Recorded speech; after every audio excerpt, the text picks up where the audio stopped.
Hi, good afternoon. I'm Ellis Pines, VP of Branding for TMP Government and Strategic Counselor for TMP Worldwide, our parent company. I want to welcome you to the Cyberforce 2014 Summit Virtual Town Hall. It's a continuation if you happen to have been at our live event last March, and we hope to have more of these because this is certainly an issue that keeps on growing and getting bigger. Our hashtag for today, if you're doing social, is Cyberforce14. You can see it at the bottom of the screen with a capital C.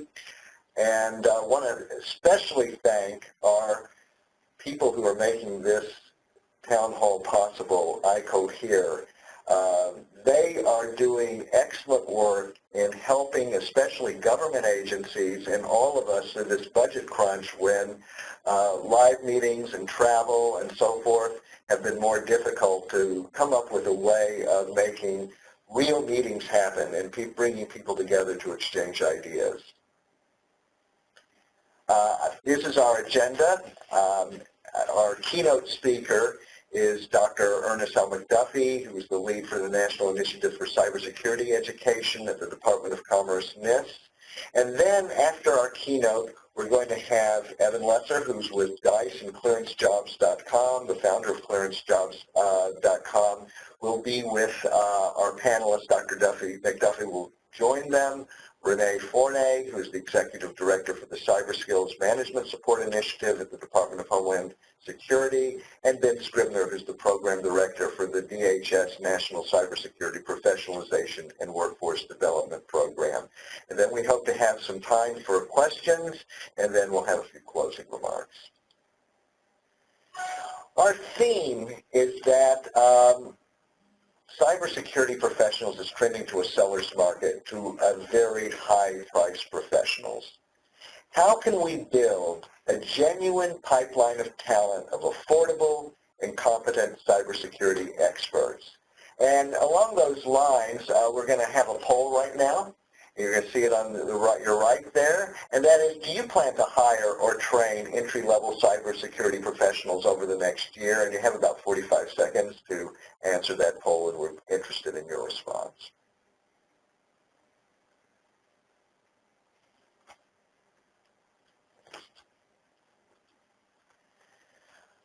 There have been a lot of recent studies, including one that just came out this past week in the beginning of August, which is the Pell Center study. We have the RAND study and so forth.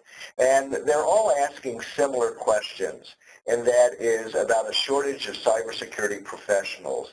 And that is, how big is the shortage, and what are the right people to have? What are the right people that we should be going after, and what should their training be?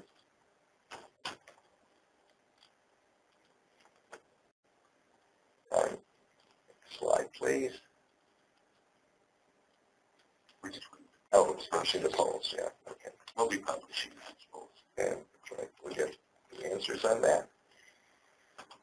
We ourselves, through DICE, did a survey, and this survey was done in the spring, and that is, it was for those that work or worked on cybersecurity-related initiatives. About half were government, and about half were in the private sector. And we're going to go quickly over some of those results right now. How many years of cybersecurity experience do you have? You can see that this is skewed more upwards to veterans, and less than, and for those with just 2+ years, only about 24%. What's driving the demand here? Well, as you can see, it's as current as today's headlines. Each day we get another horror story that seems to erupt, and it seems to be happening all around. In the spring, the Snowden case was very fresh. The hacking of the information at Target and Neiman Marcus, and now we have the information being stolen, passwords being stolen, billions by Russian hackers and so forth. Now, recent events, we ask amongst them, such as the Snowden leaks and data breaches, have strengthened my commitment to cybersecurity, and 75.5% of our respondents agreed with that. Then in terms of building the pipeline of talent, it's a little different. Companies should recruit entry-level job seekers for cybersecurity positions. Less than 40%,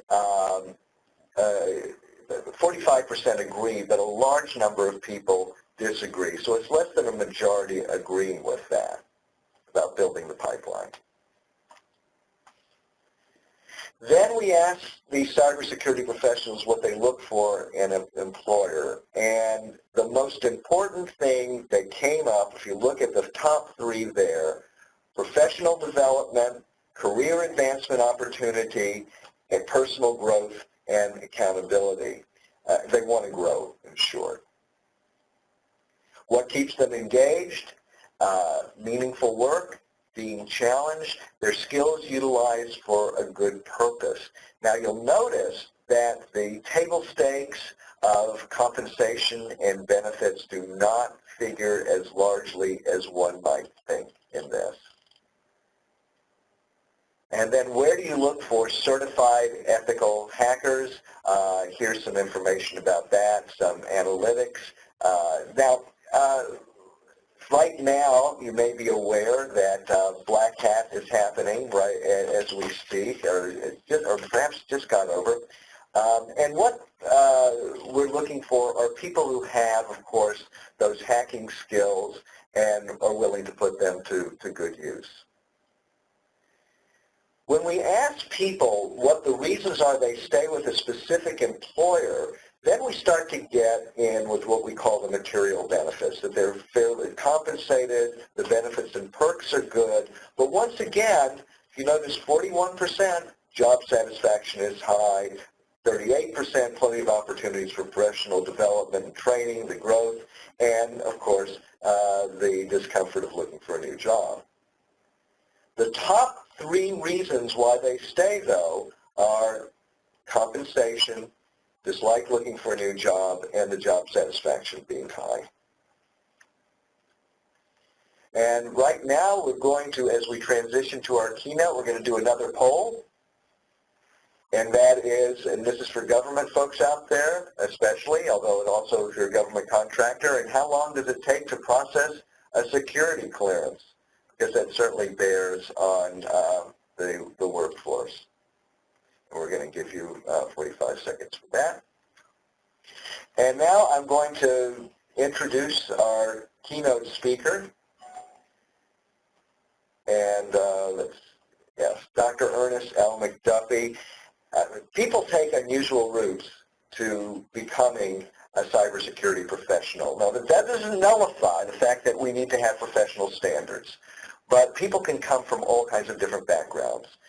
Dr. McDuffie, as I mentioned, is the lead for NICE. But before I say anything else about Dr. McDuffie, I'd like to say for basketball fans that the story begins where he learned to really defend and protect when he played for the legendary Bobby Knight at West Point basketball. And afterwards, he was in the Air Force. He did a 2-year tour as an electronics intelligence operations specialist at NSA in the years when it stood for no such agency. And then if you start working for Bobby Knight, where can you go from there? Donald Trump.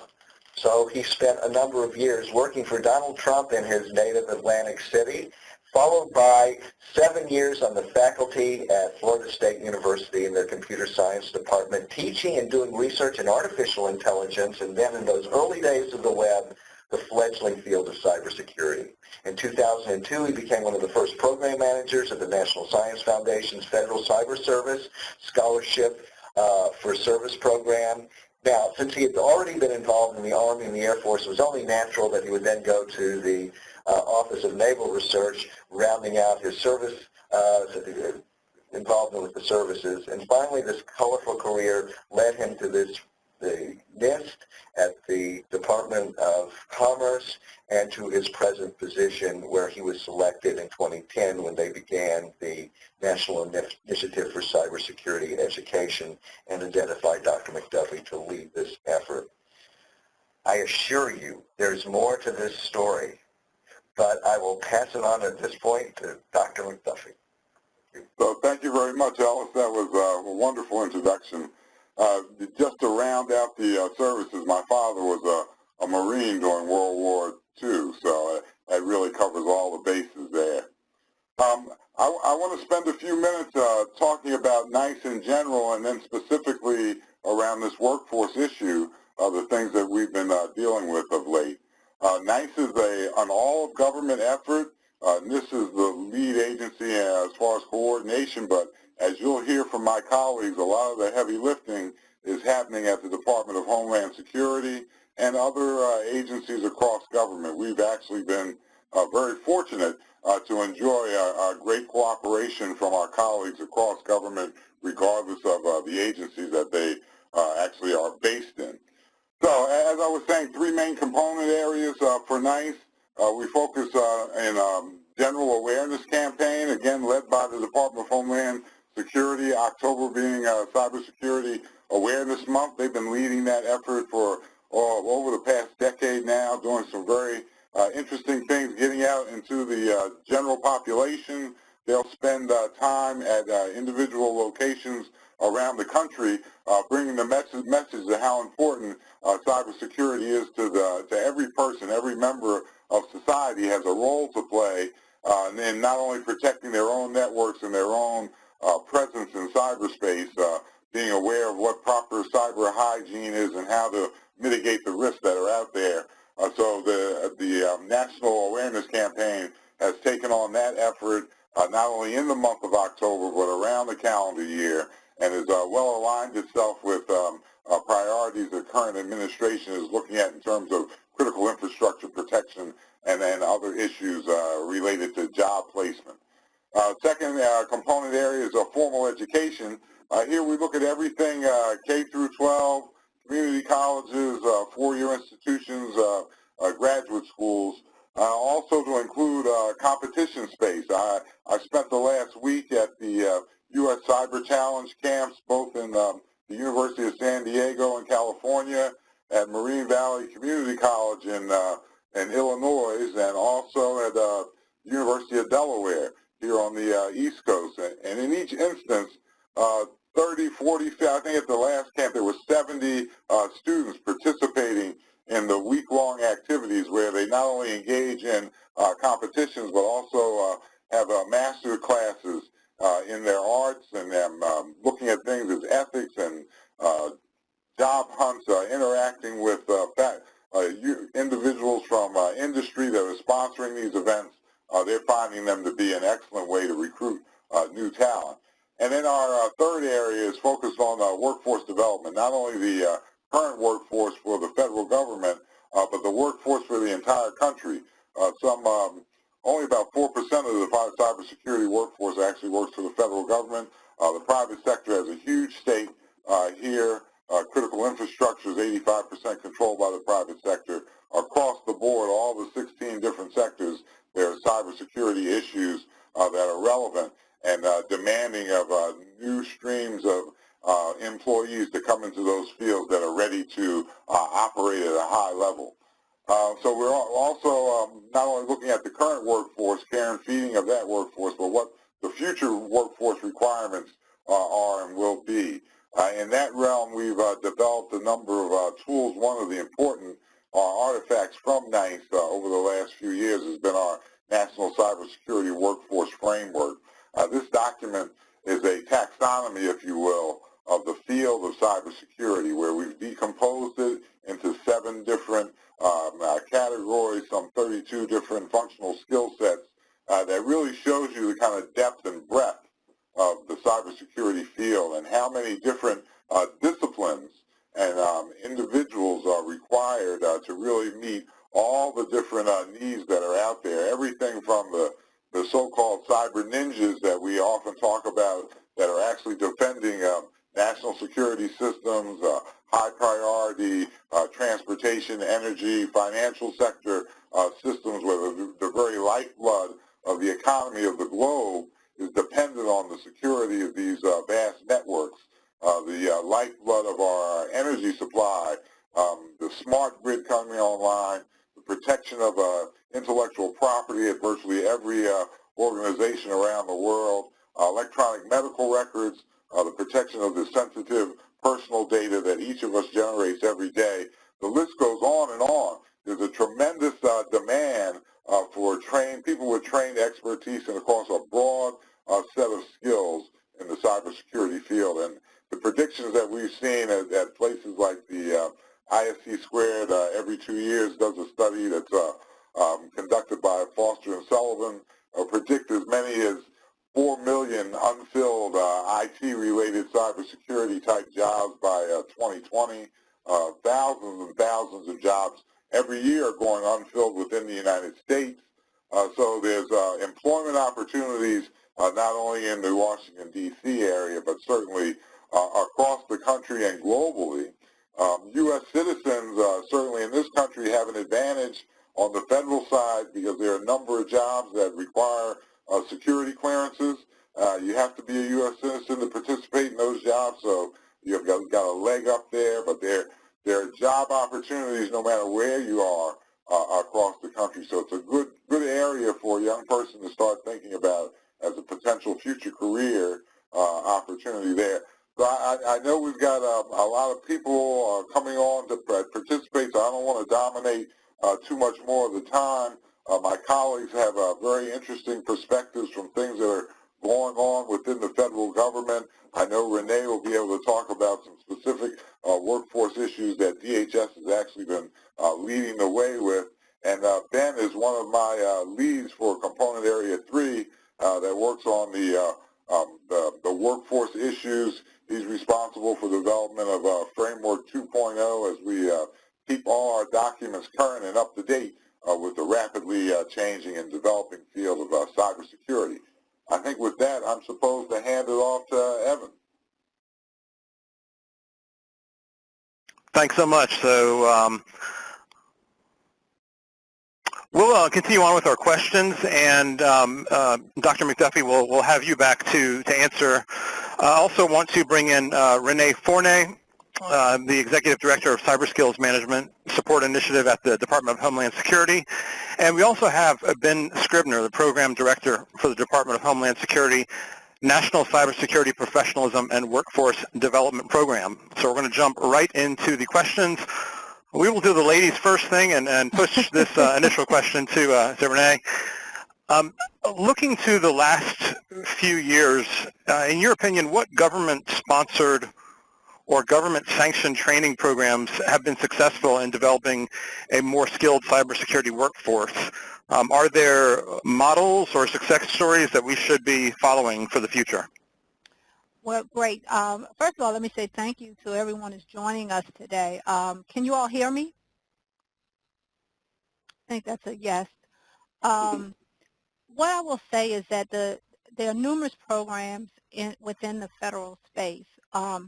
The different agencies do a pretty good job of utilizing things that are made available to us via OPM and the National Science Foundation. The Scholarship for Science program is one of the, I think, a pretty good program that works very closely with the universities to train and identify students and then bring them into the federal workforce, as well as I think the area of in using ways to bring them in, the Pathways program.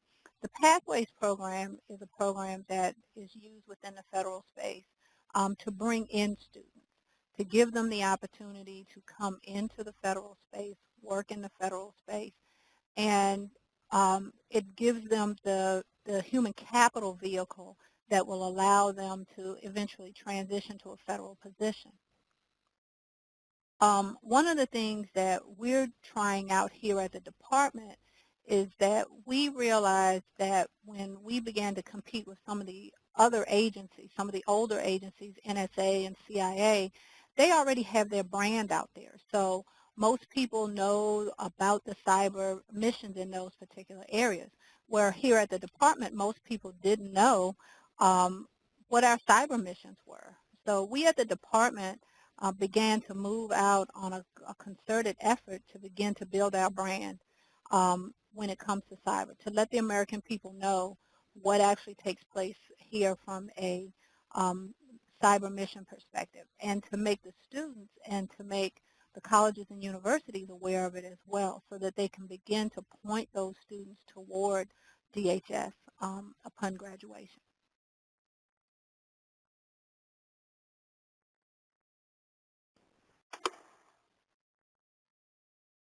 Okay, good. I think we'll continue on then. The next question, Ben, will kind of throw over your way. At present time, when you're considering the current cybersecurity workforce, let's talk about supply and demand just a little bit. Current number of candidates versus the number of open jobs. There's kind of a wide range of opinions, from the sky is falling to it's not as bad as everyone makes it out to be. Ben, in your opinion, at present time, just how critical is the shortage of cybersecurity workers? And is this more of a problem for government, industry, or both? Well, you're absolutely right that the studies are not absolutely all in sync with each other. Dr. McDuffie talked just a moment ago about the IC squared study that shows us having a shortage of 4 million unfilled positions by 2020. And there are lots and lots of other studies out there that say similar things, either say the same numbers or something along the same lines. There are a handful of studies that say that there isn't a shortage, and those and actually, in fact, I think I only know of one that said something to that effect, and that seemed to be focused in on a small segment of the cybersecurity workforce as a whole. But what we are trying to do in the federal government is to try and gather all those data points and to try and put together studies that will answer those. But we think that we're pretty clear on what the answer will be. The anecdotal evidence that we receive from all the different federal partners that we work with, and with the private sector that we work with as well, they all indicate that there is most definitely a shortage. People are having a very hard time hiring cybersecurity professionals and keeping the right people with the right skills in the jobs. There's oftentimes a lot of turnover, and because there's a lot, certainly here in the Beltway bandits, and a lot of theft going on. So there are major challenges in the cybersecurity workforce that everybody certainly here seems to be facing, and all the partners that we talk to outside seem to be facing as well. I think another good example, a good indicator that if you're looking for data on this, is really if you just look at the job postings and the opportunities and even the salaries, you will quickly see that there are plenty of cybersecurity openings. There's oftentimes announcements in the order of thousands of jobs that are being opened up in cybersecurity all at once from either a certain group of organizations or within the federal government, and the job postings are oftentimes for handsomely compensated people. Handsome compensation is usually a pretty good indicator that the jobs are in high demand.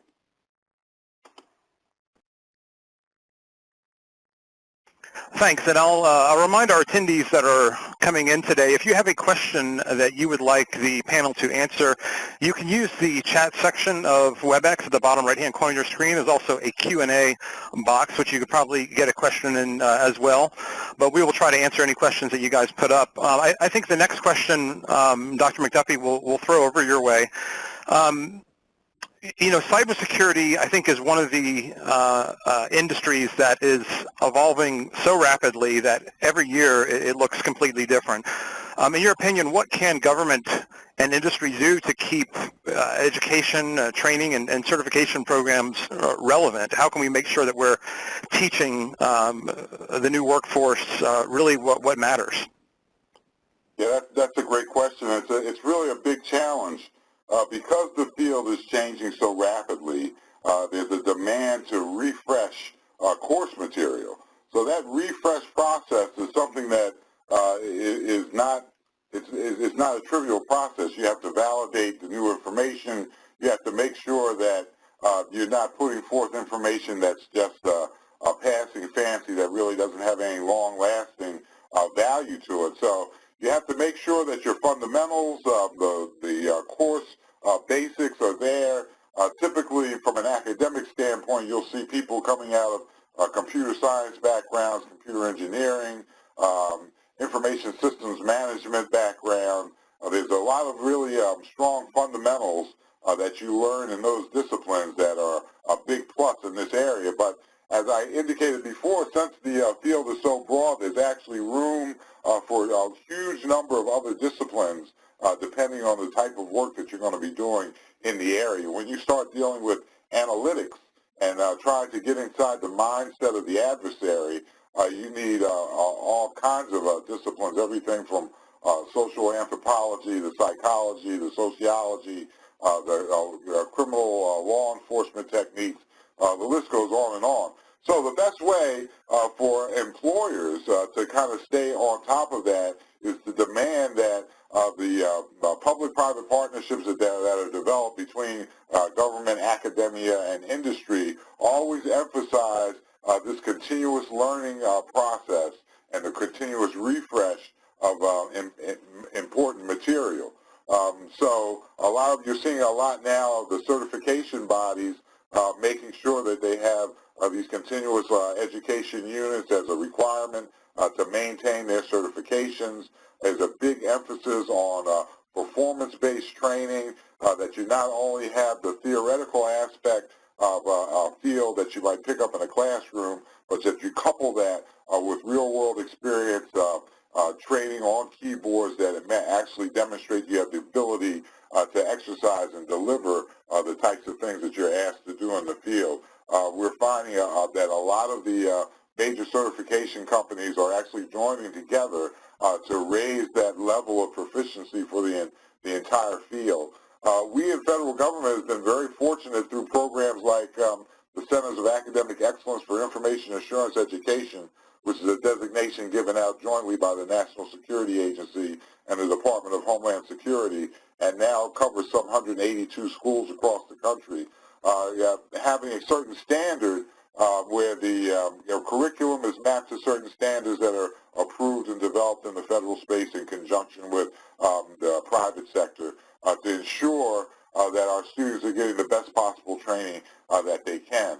And in those cases where industry has formed real close collaborations with individual universities or groups of universities, we're also finding that represents a best practice where you have this close tie between what the industry sees as their actual need from the education side, and the educational partners reflect that in the curriculum that they put forward.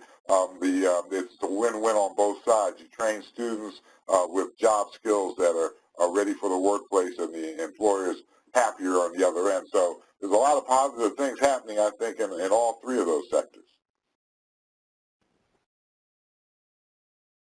Thanks. Let's talk a little bit about the notion of insider threat. And Renee, we'll come back to you. With regards to cybersecurity, insider threat has kind of been the buzzword for the better part of the last year, but especially over the last 8 months or so. What's your take on how insider threats kind of play a part in the larger picture for building and maintaining a cyber workforce? I think insider threat plays a very large part, considering some of the recent incidents.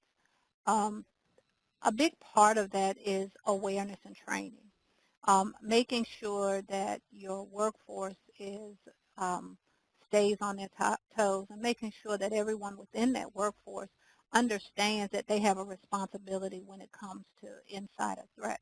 I know we have a campaign that says see something, say something within the department. A lot of people only think about that external to, their job. They think about if you're at a train station and you see a bag, then you see something that doesn't look right, you say something. But that also needs to be taken very seriously into the workplace. And we all need to be our brother's keeper when it comes to that. technology can only do so much. Let's be realistic about that.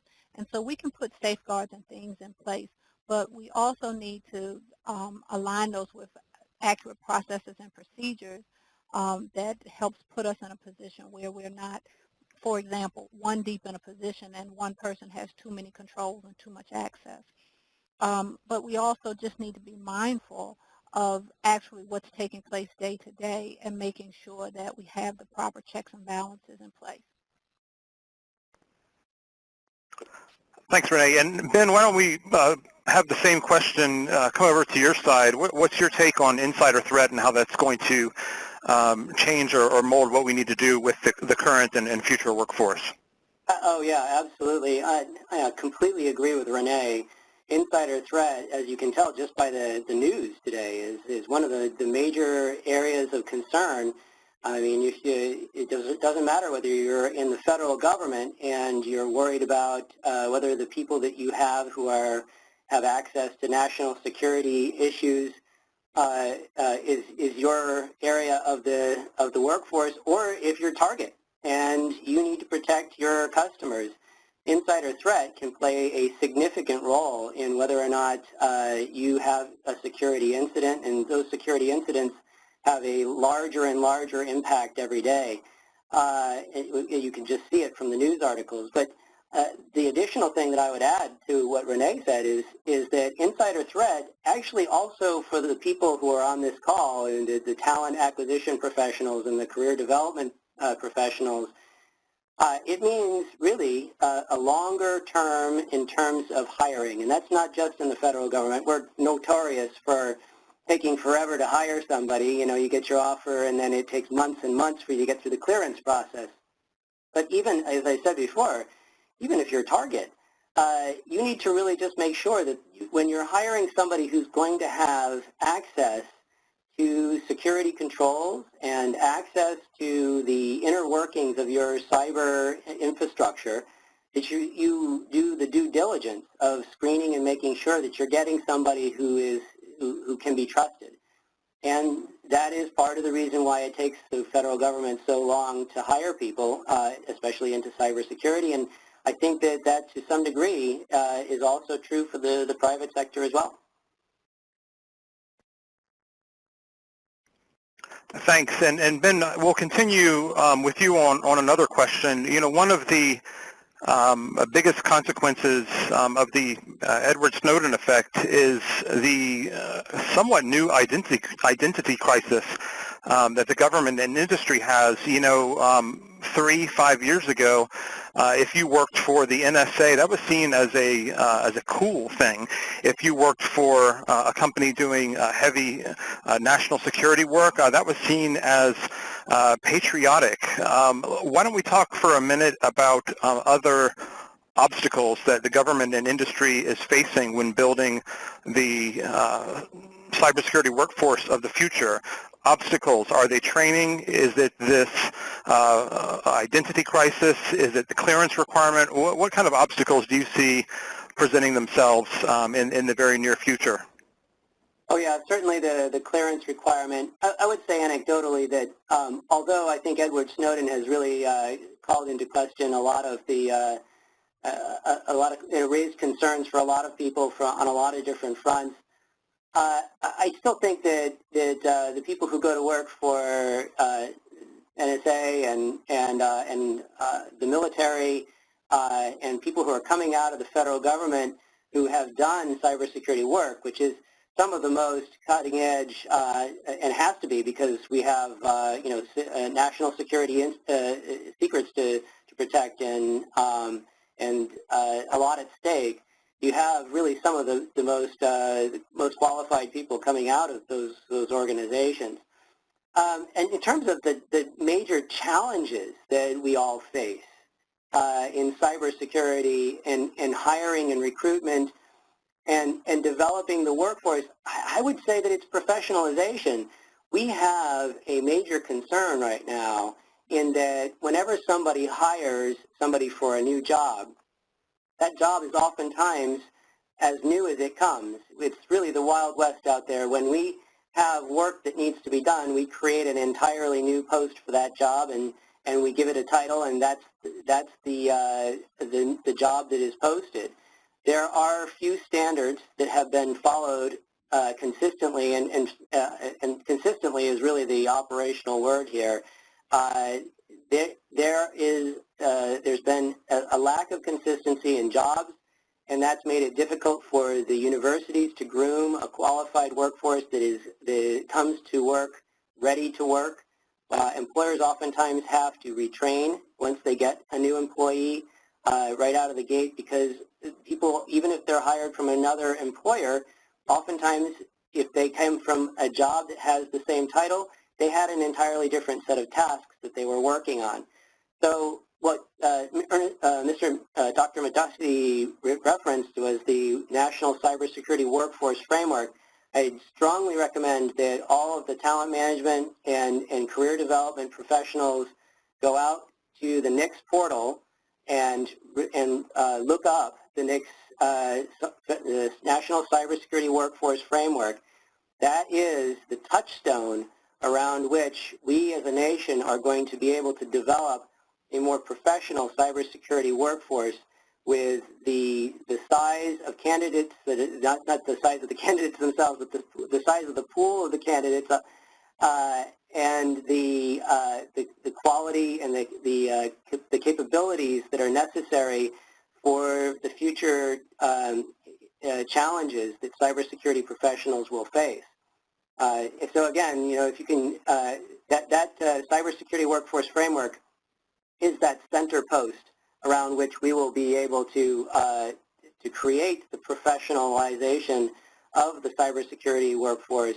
And without that, we are going to have a very, very hard time filling the ranks with people who are capable and ready to protect against the really serious threats that we will be facing in the future. And talking to candidates on the clearancejobs.com site, especially with regards to cybersecurity, what we found is that a lot of the more higher skilled cybersecurity professionals have actually had to done things in their past that are somewhat dubious with regards to how lawful they are to build up those skills, hacking into systems, obtaining credentials, really just to test the education and training that they've received. And what we're finding is that a lot of people who would probably be good cybersecurity workers are being denied security clearance because in the process of learning and developing their skills, they've actually done things that could potentially cause them to not receive a clearance. So it really is an instance where you're kind of caught between a rock and a hard place. Renee, I'm sorry, go ahead. Yeah, you're touching upon something that I would say is a pretty significant point as well. We as a nation don't have very many cybersecurity ranges outside of, say, the military for people to exercise their skills. And so there are some universities that have cyber ranges, but not all of them. And when you consider that a significant portion of the people who come to the cybersecurity workforce come out of community colleges and smaller universities that don't have the wherewithal to provide their students with a range where they can practice and effectively a sandbox where they can have a protected network that they can try out their knowledge and skills and practice on. It makes it very difficult for people to apply their skills and continually update them. So that's one of the things that we kick around in the federal government as well. We're thinking about, and Renee's group is thinking about things like this. How can we try and give people the environment in which to practice their knowledge and skills? And that might be something that you see come out in the future to help us all out with that requirement. Thanks, Ben. Renee, let's catch up with you and talk a little bit about some of the newer positions that we're seeing as requirements both within government and industry. About 5 years ago, the positions that we're seeing primarily on the clearancejobs.com site were all about network defense, how to protect a classified system. Then about 3 years ago, we started seeing a heavy increase in jobs for cyber attack and reverse engineering malware. The newest positions that we're seeing are about insider threats and continuous monitoring. What are the job titles of the future that you see? And I think more importantly, how is the DHS keeping tabs on upcoming requirements? Great. So the first thing that I'd like to say is that I hate job titles because titles are very misleading sometimes. So one of the things that we did within the department is to not worry about the title, but we needed to find out what activities were actually taking place. What are the people, boots on the ground, hands on the keyboard, what are they actually doing? We devised a Tiger team that went out and did some listening sessions amongst our rank and file cyber experts who could tell us what is it that's actually taking place out there, what skills are needed from advanced to beginner. Because before you can go out and try to recruit for something, you need to know exactly what you're recruiting for. We then took that information and to be honest with you, it sat in a notebook for about 2 to 3 months, and it was a wealth of information. And we tried to figure out how do we operationalize that information? What do we do with it? How can this information be a benefit to us? At the same time, we were looking at the challenges that we were facing between our program offices and our human capital offices when it comes to hiring people.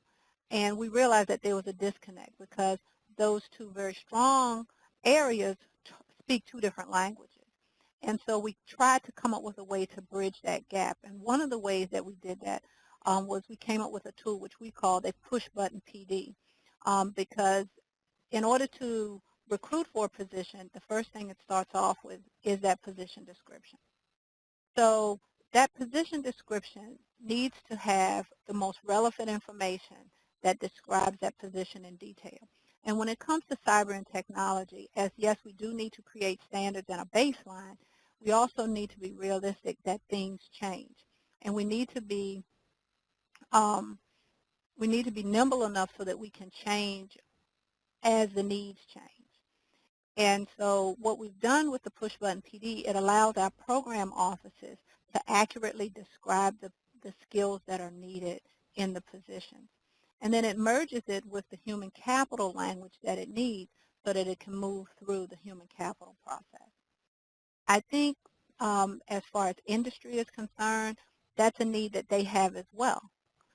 You have to actually know what is taking place. You have to take the time to figure out what is it that we need to recruit for? What skills do we need to have in-house before you can move out and begin to try to recruit?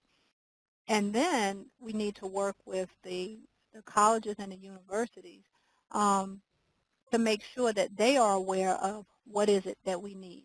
What do we need to train our students for? They can't train them if they don't know what to train them on. I'll give you a perfect example.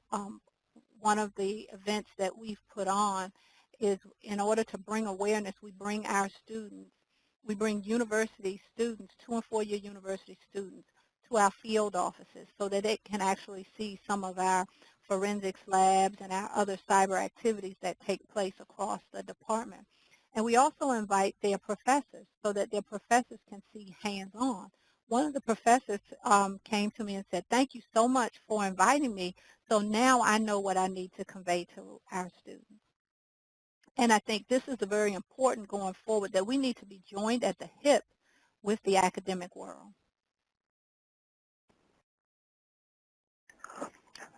Ben, why don't we have you answer the same question as far as future job titles.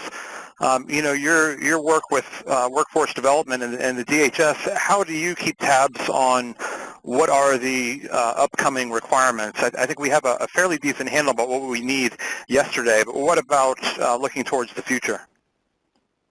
Well, in terms of requirements and job titles, I would separate the two just like Renee did. In fact, for the cybersecurity workforce framework, again, which gives you this comprehensive compendium of all of the cybersecurity work that is being done across the nation, all the different things that people are doing, all the different tasks, and all the knowledge, skills, and abilities that are required to do those tasks. When you look at that framework, there are no job titles in there, and it's because of the problem that I was citing earlier on. There is no consistency in the cybersecurity workforce in terms of job titles. If you look at a network manager from one organization and a network manager from another organization, and sometimes if you have a large organization, even within that organization, the network managers, they will have the same title but an entirely different set of tasks that they were working on.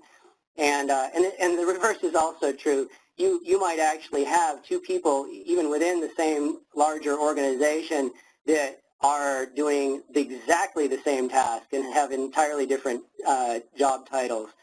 So what we're hoping will happen with the cybersecurity workforce framework is that around this, we will see shaking out of the industry a more consistent set of jobs and organized around the same taxonomy that you see in that cybersecurity workforce framework. It is organized in the framework into, as Dr. McDuffie referenced, 7 different categories, and even within those 7 different categories, 32 different specialty areas. And that organization lends itself towards this organization of the workforce.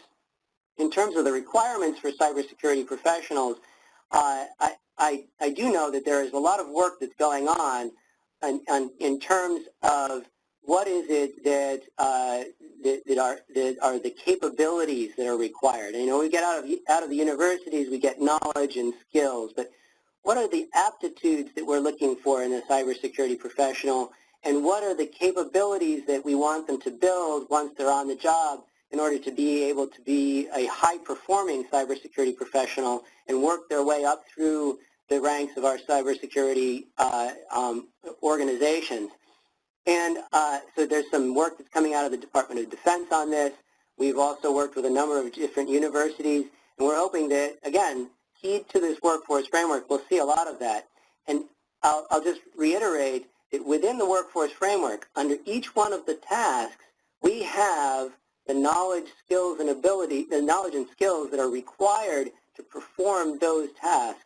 But that's a touchstone to begin that organization of and determination of what is it that we need from the cybersecurity professionals.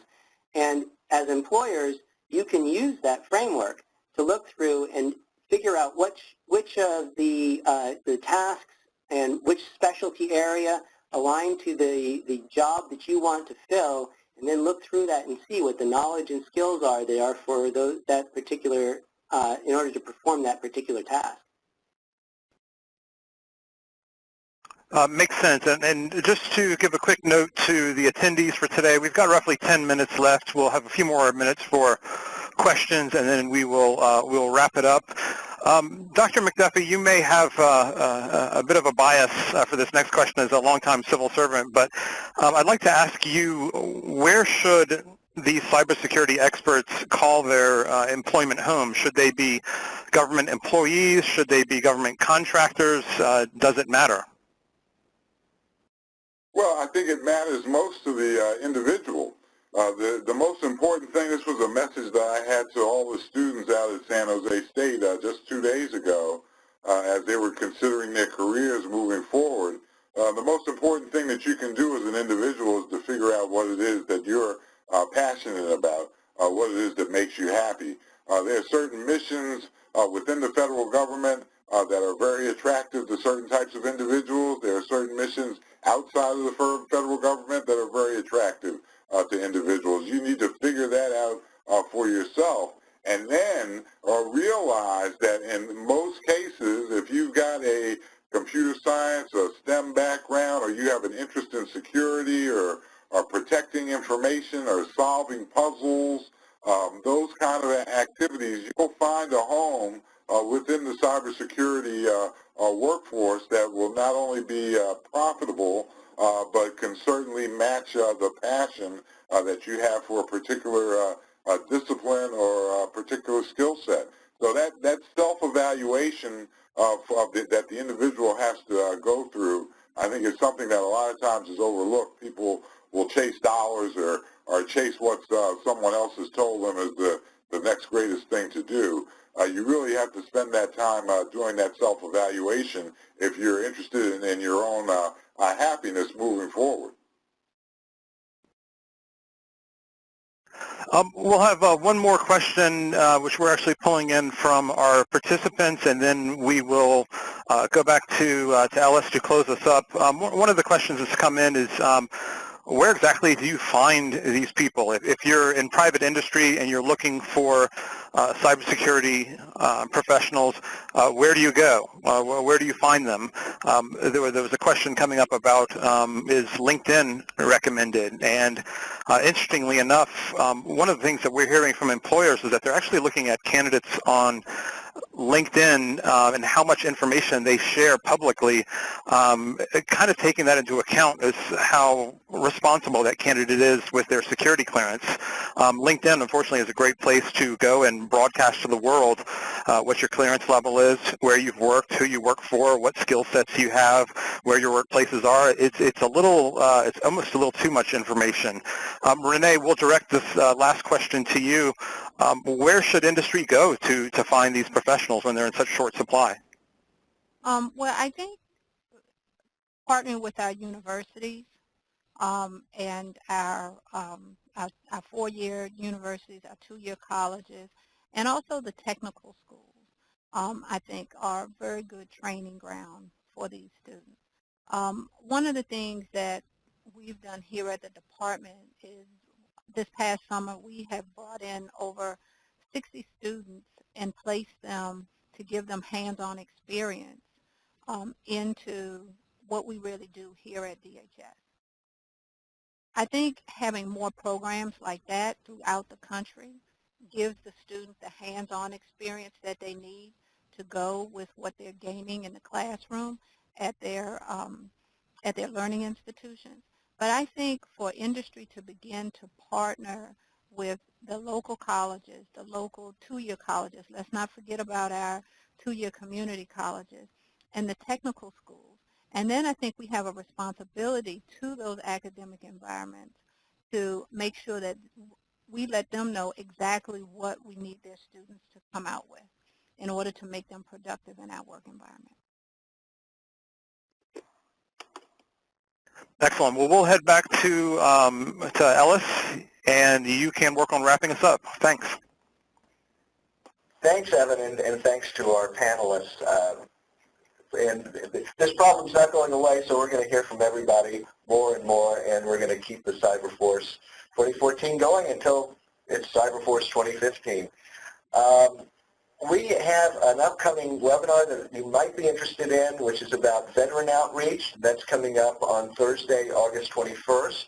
I also want to mention that coming soon in September, available and Amazon already for pre-orders, the text on employer brand management, which is written by Richard Mosley, who is the head of our subsidiary in the UK, People in Business, and considered to be, along with his colleague Simon Barrow, the founder and creator of the whole concept of employer branding going back about 20 years. For information on, and also DICE, please visit the DICE site as well as our site for more information, and we will be posting on YouTube today's, as well as already there is the event that we had last March. And of course our hashtag Cyberforce 14, and that's going to give you access to more materials. And then in terms of our panelists and getting more information, and this is constantly coming up, please visit their websites, which have lots of good information. And if you have children, you certainly want to go to, or even for yourself, go to staysafeonline.org, which is a lot of helpful things. Like I mentioned at the very beginning, Black Hat, which was on last week, kept coming up with all kinds of horror stories. If you watch follow Black Hat, they do them right there in Vegas, right on the floor. They're going around and hacking each other and showing how you can pick up somebody's cell phone from 50 feet away, and now they're going after the USB ports and all that kind of thing. So there's also tips for yourself. And then the Academic Alliance committed to promoting safer practices online, and we want to, of course, commend these institutions, and some of those are probably right in your area. So thank you all very much for coming, and we look forward. It's not an especially pleasant topic, but we look forward to keeping you up on this and on what you can do to boost your own cybersecurity workforce. Thank you.